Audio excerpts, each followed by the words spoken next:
ওনার হেয়ারটা আমরা যে দেখছি আজকে ন্যানোপ্লাস্টিয়া হবে আর সঙ্গে হাইলাইটসও হবে, তো সেই সেকশনের কাজগুলোই আমি করছি। আর ফ্রন্টেও আমি একটুখানি দেখাবো ওনাকে, সেকশন করা আছে, এর মধ্যেই আমরা কাজ করব।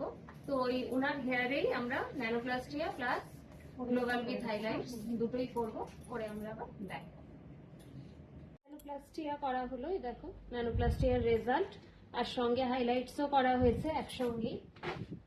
দেখো কিরকম লাগছে হাইলাইটস।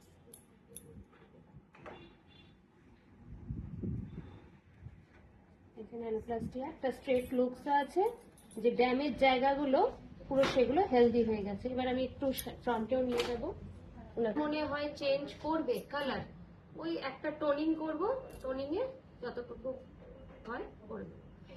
আর এখন দেখো হাইলাইটস আর ন্যানোপ্লাস্টিয়া একসঙ্গেই করলাম। যদি মনে করো এদিকে করবে, এদিকেও করতে পারো, করো। কালারটা সব দিকেই আসবে, এটাই ভালো লাগবে। আর তোমাদের কিরকম লাগছে আজকের কাজ? আর তোমার কিরকম লাগলো বল? না, ভালো লেগেছে আমার। ঠিক আছে, হ্যাঁ, হাত দিয়েছো? হাত দিয়ে দিচ্ছি, আমি দেখে নিয়েছি। বললে এখনো প্রোডাক্ট আছে, এরপরে নাকি আবার শাইন হবে। এরপরে পরে যখন ওয়াশ করবে শ্যাম্পু কন্ডিশনার সেরাম, মানে বছরে এটা দুবার করলেই হয়, 6 মাস অন্তর। আচ্ছা। তো যত ওয়াশ করবে তত শাইন পাবে, তত হেলদি হবে। ভালো লেগেছে আমার। Thank you.